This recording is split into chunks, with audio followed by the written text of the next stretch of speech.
He's not gonna Yeah. let these young guys get pushed around, right? You Mhm. know? He's gonna go out there and do God, some that's gonna be work. so weird.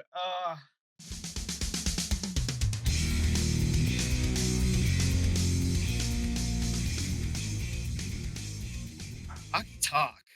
Yeah, I think it Um, was just a little bit of action. yeah, just a little bit. The Sharks made a trade this week. They send Danil Gushchin to Colorado. They get back Oskar Olausson. It's just basically a minor leaguer for minor leaguer swap. Neither of those guys could kind of break through on their current teams.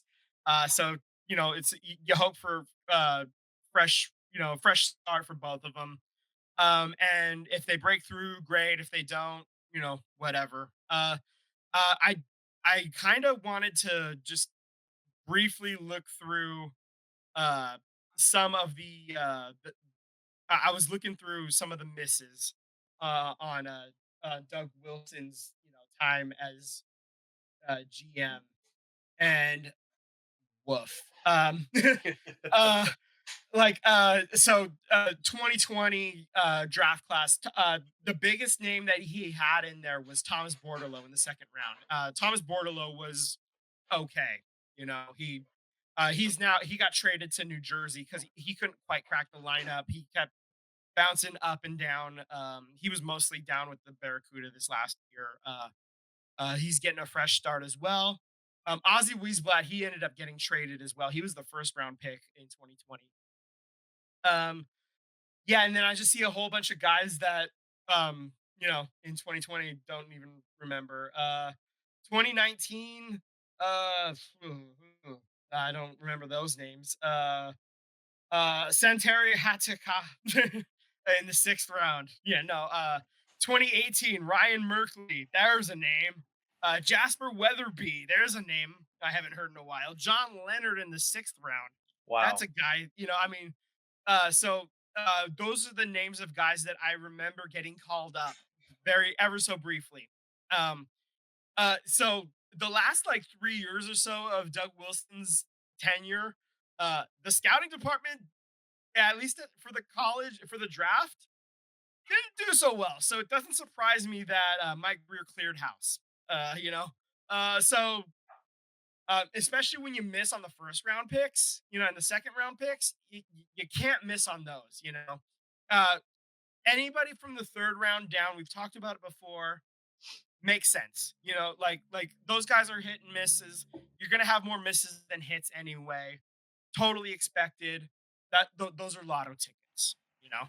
Mhm. But Absolutely. first and second round picks, you gotta hit on those, and if you don't, it sets you back even further. And that's why the Sharks were that's why it's taken them so long. That's why it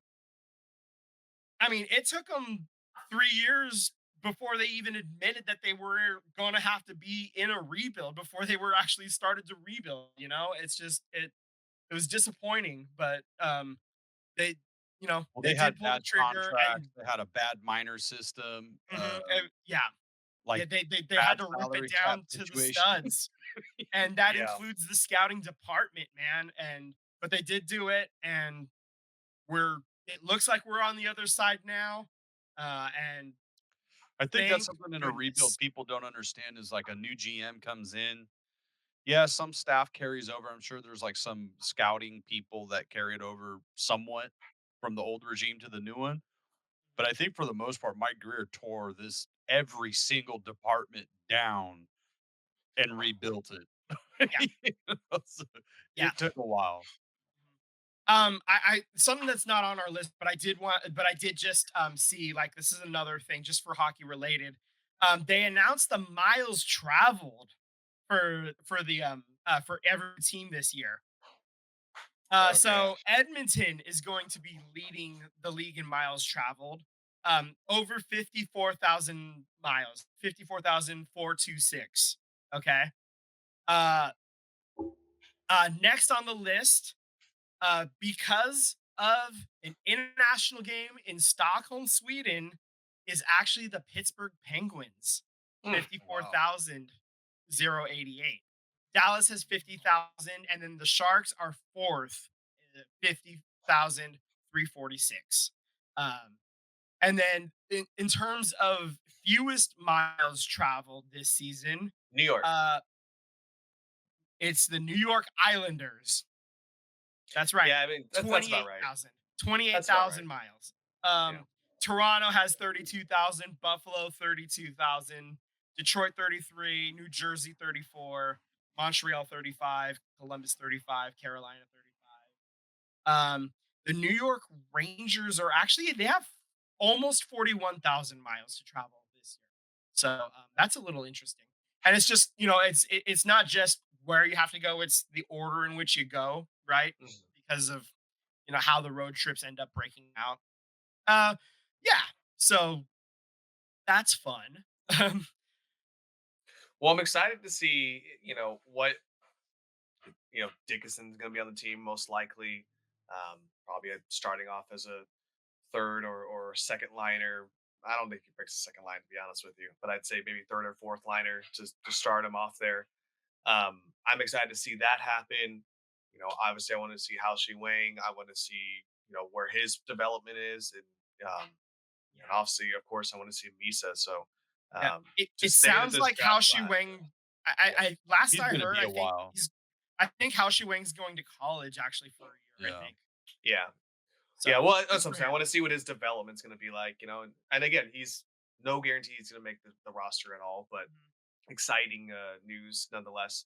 To the point though, I mean, I can't remember the last time I've been in this invested in Sharks draft capital and draft Yeah. history. So Yeah, I mean, I do happen to have like a list of, top rated prospects just according to one of the guys I follow on Instagram. He has Michael Misa as the number one prospect right now. He has Sam Dickinson as number two. Quentin Musty is three. Chernishoff is four. Cagnoni is number five. Uh, the goalie we just drafted, Ravensburger. Ravensburgen at six. Bystead is seven, and Hao Wang at eight. And then Polkamp, the defenseman, at nine, and then Cam Lund at 10. He did also give an honorable mention to Haltonen, Wallenius, Havilid, and Cole McKinney as well. So, I mean, that's a pretty stocked, the, the cupboard is pretty full, where it wasn't quite And you so still full. I got a mean, shit ton of draft picks next year. yeah, in the next couple of years, so this is good. And uh, it's probably going to be a fairly high pick. I would expect a top 10 pick, that's what probably. I'm thinking. Yeah, I mean, unless they do the miracle and sneak into the playoffs, I think yeah, that's pretty much yeah. I the mean, only if they outlier. sneak in as the second wild card, I mean, that's not entirely impossible. Yeah, That's that. I'm not outright saying that's not going to happen. This is like if the rookies happen to develop, faster than you expect, if things break, our way, and it's miracles happen, weird things happen. I'm not outright ruling anything out. I don't expect that to happen. That it would be about a year or two too early in terms of the development track we're on. Um, it'd be earlier than I would expect, but never know. That, and that's why it's fun right now. That's the vibes are good, right? Yeah. And when the vibes are good, sometimes weird things happen. Pucks bounce your yeah, I way. mean, I could totally see a situation too where the Sharks are surprising people and they're right in the thick of it. Maybe they're a game or two above 500 and they're competing and they're showing that they could be a playoff team. And then Greer goes out and get someone to add more defense or scoring because you have so much draft capital and people in the pipeline. Yeah. Where like you might be able to swing some type of trade and get something to to because we said this before. You got to get these guys to start winning early. It's great that they're playing, it's great that they're learning, but you as a young team, you want to get to that winning as soon as you can because it's very we've seen a lot of rebuilds in hockey and baseball and basketball where they just kind of stay at that same level and they never quite a young team never quite get over the hump and then they all just become mediocre players. So I do think it's important that and I think Greer's doing that, like getting a lot of veterans who have won.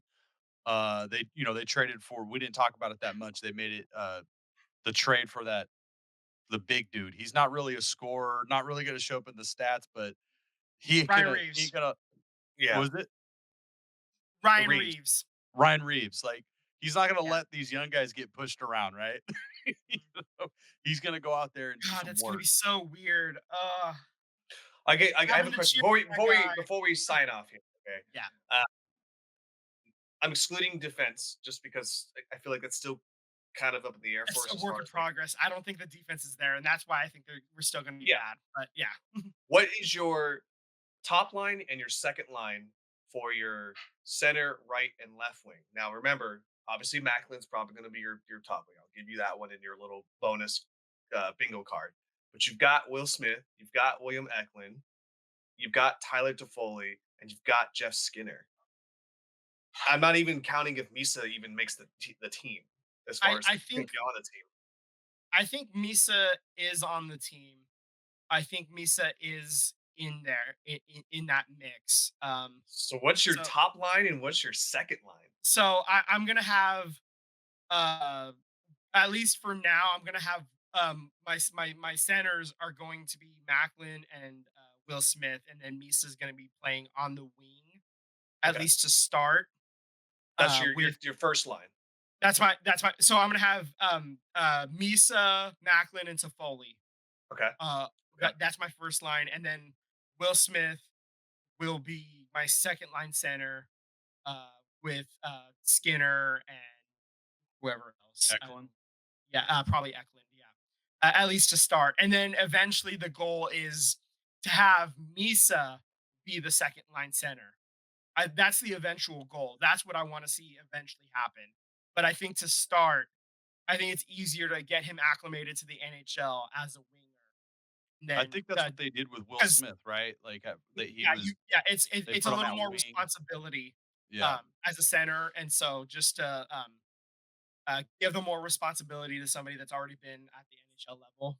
a So part of me thinks that like I mean it's such a good problem to have, but a part of me wants Toffoli and Skinner on the same line together, just because they have already kind of a natural. We played together as kids, and there might be some connection there. You know, maybe they can.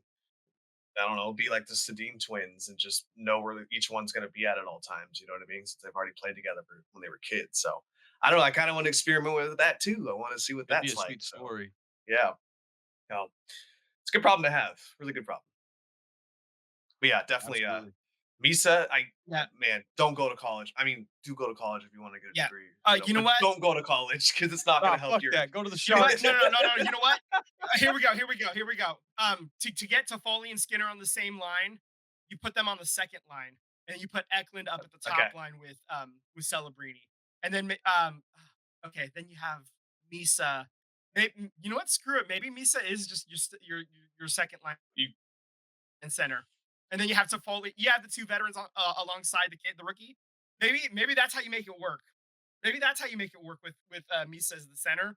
If you have the two veterans on either side of him, maybe that's how you make it work. You Misa know, and scored then, like then over you a can have hundred Smith, goals. Celebrini, and Eklund. Huh?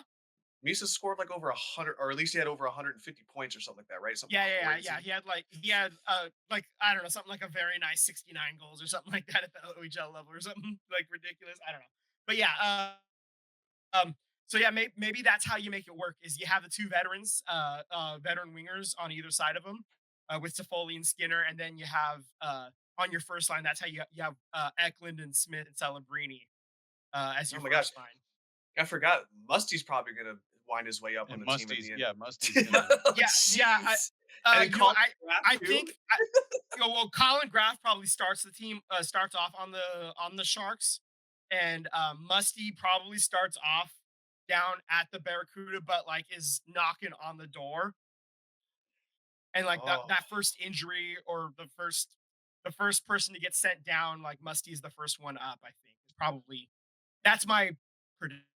I mean, I would Okay, you could argue that we you gotta could wrap argue this up, that man. It's Colin been a long Graff day. was probably one of the better offensive players for the Barracudas Oh yeah, this no, past Colin season. Graff is on the team. I'm saying Musty is the one that's like the first one yeah, Don't forget Igor. Oh god, oh yeah. gosh. Anyway, we gotta move on. We gotta let's call it a night. Let's wrap this up. It's late. We're over. We're Guys, I overtime. got the roster up.